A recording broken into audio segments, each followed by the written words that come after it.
Hello everyone, lesson number 6, refraction of light. This is 6th video of this lesson. Children, have you seen that the object behind and above a holy fire appear to be shaking? Why does this happen? Let's see.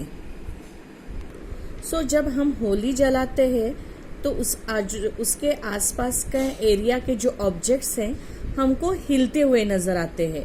तो क्यों ऐसे हिलते हुए नजर आते हैं उसका हम कारण अभी देखते हैं. सपोज दिस इज फायर, मैं खाली फायर निकालती हूँ. Suppose this is Holi fire, ये फायर है. ओके,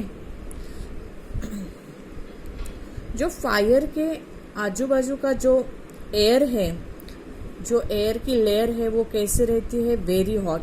कैसे रहती है? Very hot. ओके, उसके ऊपर की लेयर जो है, यहाँ आजू बाजू की वेरी हॉट, उसके ऊपर की जो लेयर रहती है वो हॉट होती है.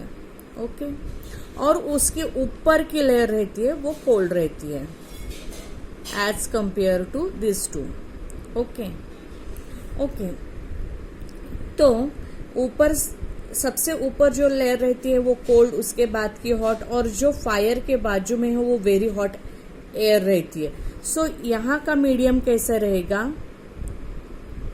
यहाँ का मीडियम रहेगा डेंस. डेंस क्यों? क्योंकि यहाँ की एयर कैसी है? कोल्ड है. ओके, कोल्ड है तो मीडियम कैसे रहेगा? डेंस. हॉट है तो मीडियम कैसा रहेगा? रेयरर. ओके, मीडियम रेयरर रहेगा. और वेरी हॉट यानी मोर और ज्यादा रेयरर रहेगा. ओके, सो मीडियम चेंज होने के कारण अगर लाइट आ रही है तो एक मीडियम से दूसरे मीडियम में जा रही है, फिर से इस मीडियम से दूसरे मीडियम में जा रही है. सो एक मीडियम से दूसरे मीडियम में जा रही है और मीडियम भी चेंज हो रहे हैं, तो लाइट की जो डायरेक्शन है वो चेंज हो जाती है. ओके, लाइट की डायरेक्शन क्या हो जाती है? चेंज हो जाती है. और मीडियम चेंज होने के कारण रिफ्रैक्टिव इंडेक्स ऑफ एयर वो भी चेंज होते जाता है. Okay, as we go refractive index of air keep increasing as we go to increasing height. तो रिफ्रैक्टिव इंडेक्स चेंज हो जाता है as because of changing medium. So इसके कारण हमको होली फायर के जो आसपास के जो ऑब्जेक्ट है तो हमको वो हिलते हुए दिखाई देते हैं. ओके, अब हम देखते हैं मिराज फॉर्मेशन. हम जब डेजर्ट में जाते हैं तो डेजर्ट में जाते समय हमको क्या वाटर दिखाई देता है, लेकिन वहां जब हम जाते हैं तो वहां वाटर नहीं रहता है. नहीं तो हमको ऐसा लगता है कि वाटर में ट्री है तो उधर जाते तो उधर ट्री नहीं रहती. वो मिराज फॉर्मेशन कैसे होता है वो हम देखते हैं. ओके, मिराज फॉर्मेशन कैसे होता है वो देखने से पहले हम एक कॉन्सेप्ट देखते हैं, टोटल इंटरनल रिफ्लेक्शन. ये टोटल इंटरनल रिफ्लेक्शन क्या है वो हम देखते हैं. ये समझ में आने के बाद मिराज फॉर्मेशन जो क्यों होता है, कैसे होता है, वो हमको समझ में आएगा. ओके, सपोज ये एक मीडियम है वाटर और ये दूसरा मीडियम है एयर. ओके, वाटर कैसा मीडियम है? डेंसर. और ये एयर कैसा मीडियम है? रेयर. और हमको मालूम है जब डेंसर मीडियम से रेयरर मीडियम में जब लाइट रे पास होती है तो वो लाइट रे कहाँ बेंड होती है? मीडियम चेंज होने के कारण वो जो नॉर्मल है, नॉर्मल से वो दूर जाती है. ओके, नॉर्मल से दूर जाती है. वो मैंने मेरे फर्स्ट और सेकंड वीडियो में एक्सप्लेन किया था. ओके, तो मैं पहले एक रे निकालती हूँ, इंसिडेंट रे. देखो मैं इंसिडेंट रे निकाल रही हूँ. ये इंसिडेंट रे मैंने निकाली. वो अभी डेंसर मीडियम से रेयरर मीडियम में जा रही है. तो मीडियम चेंज, वैसे तो रे स्ट्रेट जाती है, लेकिन मीडियम चेंज होने के कारण वो क्या होती है? Away, it bends away from the normal. Normal से वो दूर जाती है, तो वो नॉर्मल से दूर गई. Okay, bend away from normal. Okay, ये एक एंगल.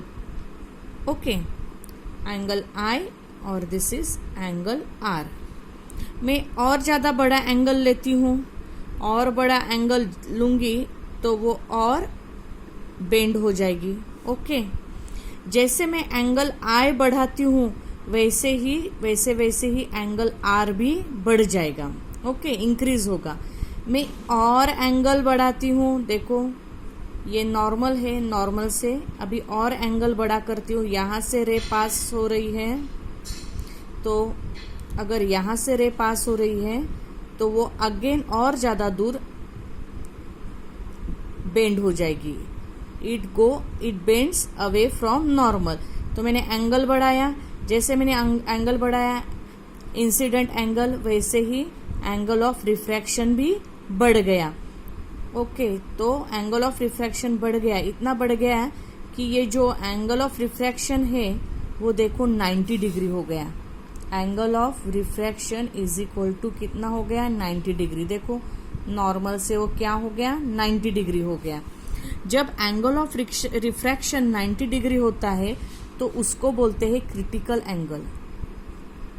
क्रिटिकल एंगल, ओके, इसको बोलते हैं क्रिटिकल एंगल। और मैं एंगल बढ़ाती हूँ, एंगल ऑफ इंसिडेंट, यहाँ से रे आ रही है और मैंने क्या किया, एंगल बढ़ाया, ये हो गई एंगल इंसिडेंट रे, और एंगल ऑफ इंसिडेंट मैंने बढ़ाया, यहाँ से रे आ रही है तो फिर वो और बेंड हो जाएगी, एंगल ऑफ रिफ्रैक्शन भी बढ़ेगा, तो और ये देखो बेंड हो गई। ओके, ये मैंने एंगल बढ़ाया उतना ये भी एंगल बढ़ गया। अभी ये बेंड हो गई है लेकिन ये वाटर मीडियम में ही है, यहाँ पे भी वाटर मीडियम है और यहाँ पे भी बेंड हुई, वो भी वाटर मीडियम है। ये इंसिडेंट रे और ये रिफ्लेक्टेड रे, तो मीडियम के अंदर ही वो बेंड हो रही है। मींस मीडियम के अंदर ही ये सेम मीडियम है, ये वाटर मीडियम है, ये भी वाटर मीडियम है। जब angle of reflection is greater than 90 degree, देखो ये 90 डिग्री है और ये हो गया 90 डिग्री से ज्यादा। जब angle of reflection greater than 90 degree तब होता है टोटल इंटरनल रिफ्लेक्शन। देखो एक ही सेम मीडियम में जो होता है वो होता है रिफ्लेक्शन, और जब मीडियम चेंज होता है तब होता है रिफ्रैक्शन। ओके, अभी मैंने एंगल बढ़ाया, जैसे मैंने एंगल बढ़ाया एंगल ऑफ रिफ्रैक्शन भी बढ़ गया, तो ये जो है मीडियम के अंदर ही लाइट रे बेंड हो गई। मीडियम चेंज हुआ क्या, नहीं, यहाँ पे मीडियम चेंज है, देखो यहाँ पे मीडियम चेंज है, लेकिन अभी मैंने एंगल बढ़ाया तो मीडियम के अंदर ही रे बेंड हो गई, उसको बोलते हैं टोटल इंटरनल रिफ्लेक्शन। क्योंकि मीडियम क्या है, सेम है, तो वो कौन सा लॉ फॉलो करेगी, लॉ ऑफ रिफ्लेक्शन, जो हमने पढ़ा है 8th स्टैंडर्ड में। Angle I is equal to angle R, angle of incidence is equal to angle of reflection. ये जो एंगल होगा नॉर्मल से, इधर से मैं कर रही हूँ, अभी इधर से काउंट नहीं कर रही, इधर से, तो ये भी एंगल क्या हो गया, ये हो गया angle of reflection.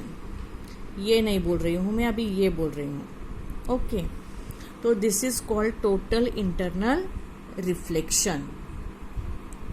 Okay, thank you. अभी नेक्स्ट वीडियो में हम देखेंगे मिराज फॉर्मेशन।